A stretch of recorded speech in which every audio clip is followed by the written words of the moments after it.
Hey there, guys. This is Palmina Thompson and Les Sedelius. Keeping it real. I think this is segment number 4. Segment 4. Thank you so much for joining us, guys. We're getting better at this, I think. What do you think? Let us know. Okay, so today we are going to talk about down payment. Yes, please talk about down payments. This Down is so payment important. is very, very, very, very important. Okay, so every financial institution is a little bit different on what they require for the amount of history to see how long you've had that money for. Yeah. So I'm going to talk about what I require as working with Scotiabank. So before you get into it, sorry to interrupt you. Can we say what the minimum down payment is? Yes. Because a lot of people don't know that. Minimum down payment, 5% of purchase price. There we go. Okay, so whatever purchase price is, 5% of it. Okay. Now, when you're doing less than 20% down, we require to see 90 days of history of the bank account or bank accounts that you have that money in. Mm-hmm. My recommendation is when you are saving money for a down payment, one bank account where you're saving the money in. We've had this conversation many times. Or perhaps one bank account Yes. and your RSP. Perfect. Please do not have multiple accounts. For example, 10. 10 accounts? I'm not kidding. Wow. I've seen it. It's a nightmare. How do you track 10 accounts to save stuff? With great difficulty. This is why I'm saying Absolutely. don't Wow. do it. It's just it gets too complex. There's no Yes. reason. There's no reason to have that many bank accounts realistically. And the other thing is when you're saving for down payment, you want to keep that account just for that. Okay? No e-transfers going in and out. No transfers going to multiple bank accounts.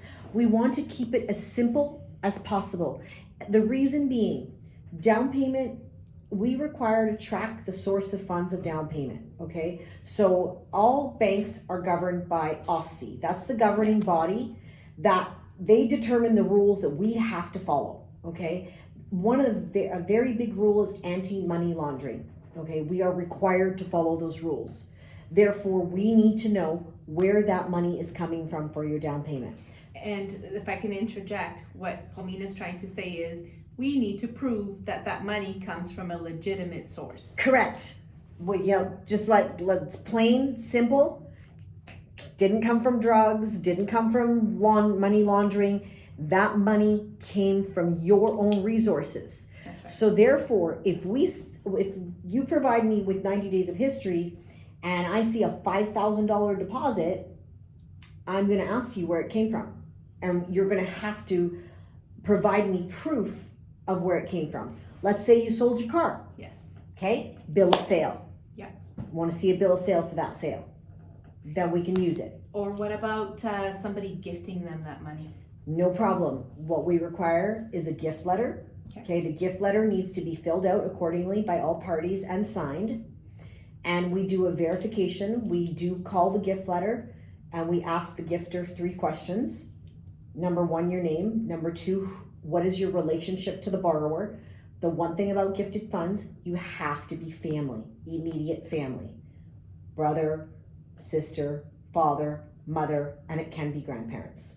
So it can't be my great uncle out in LA. No, because your great uncle in LA, is he really going to gift you $20,000 and not expect it back? But I'm his favorite niece.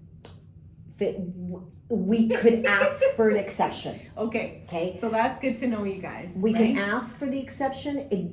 When we ask for exceptions, it doesn't necessarily mean we're going to get it, but we can ask for it. So immediate family is key here, guys, is that it can't just be your neighbor or, a good friend or whoever else. Like, I'm just bugging Palmina, but the reality is, again, it goes back to being able to show that you have a legitimate source providing you with that money. And then the other thing too is we also require reasonability of gifted funds. Yes. So what that means is, so let's say it's coming from your parents. So I'm going to ask you, what do your parents do? How old are they? If they're giving you $100,000, that's a significant amount of money. We are going to ask the questions. Yeah. Okay. And then once, as well as the gift letter, we are then going to also require to see that money being deposited into your bank account. For how long should that money be in there? Is there a limit for that? No. So it could be deposited into your account, a month before possession, for example. It does not have to be in there for 90 days. Okay. Speaking of 90 days though, if you are wanting to use your RRSP as a first time home buyer, you can do this with no tax ramifications. The maximum amount you can use from your RSP is $35,000. That has to be in that RSP account for 90 days in order for it to qualify to have no tax ramifications. Amazing.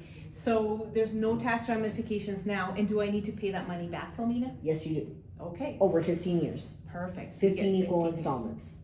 If you don't pay it back, all of it back, then you're going to pay the tax on what you didn't pay back. Okay.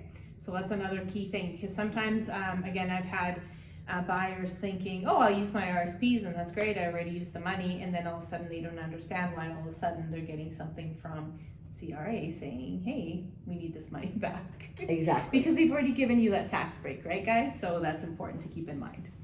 So once again, one bank account One. and your RSP. That's it. That's all you need. Yeah. Because it is, down payment is very important. And if we cannot trace where the money came from, then we're going to have a problem.